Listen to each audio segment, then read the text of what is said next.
Ce qui est absolument étonnant avec ce film de Pierre Koralnik, donc Bacon, un peintre anglais, c'est qu'au premier abord, on a le sentiment qu'il est, absolument manipulé, dans ce moment unique où la caméra tourne autour de lui,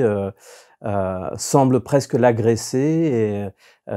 d'ailleurs Bacon a le fil de l'enregistreur qui s'enroule autour de lui, on a l'impression qu'il va s'étrangler. Et puis, au fur et à mesure que j'ai creusé, que j'ai tenté de comprendre ce qui se passait, je me suis rendu compte d'une chose absolument époustouflante, d'une certaine façon, c'est à quel point Bacon jouait la comédie de lui-même et était en train de manipuler absolument tous ceux qui étaient autour de lui, ceux qu'il appelle avec son accent inimitable les vautours, ceux qui sont là et sont des prédateurs. Prêts à fondre sur leur proie. En fait,